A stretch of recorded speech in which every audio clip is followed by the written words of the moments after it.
We're at the corner of Ponderosa and Bates, the area of the so-called Ponderosa jump, and we found that there's two aspects to this story. Here at the top of the hill, neighbors that we've spoken to say that speeding is a real problem, but at the bottom of the hill, they say they weren't real familiar with this jump. We went to sleep and didn't hear a thing. Charles Renfro lives about 50 yards from where Preston Marr crashed, killing Josie Fryer and Mackenzie Mott. He says in all the 6 years that he's lived here, he's never heard of kids trying to catch air at Bates and Ponderosa. Do you ever see people speeding up there to jump off that Ponderosa hill? Or Not that we know of.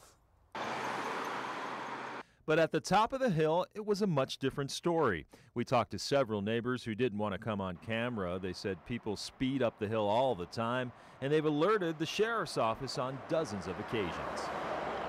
This is the hill that Preston Marr was allegedly trying to catch air on, the so-called Ponderosa jump.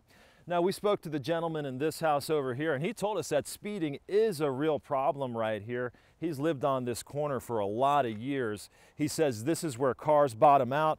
He said, take a look at the gouges in the road for the proof.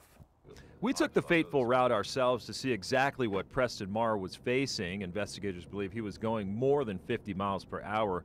We were only going 25 because that's the posted speed limit. This is the spot on the S-curve where Preston Marr tried correcting himself. You can see the tire marks are still there. And this is where Marr's car ended up when he couldn't regain control of the vehicle.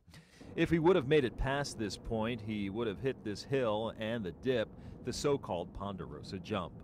But it's because in the winter. Renfro says regardless of what Preston Marr was trying to do, his heart goes out to the 16-year-old, and the entire neighborhood is grieving over what happened. They're just concerned about him, what's going to happen to him mentally down the road.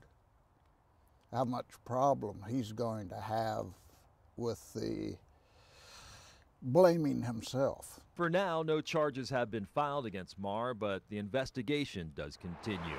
In the Spokane Valley, I'm Mike Gonzalez, KREM 2 News.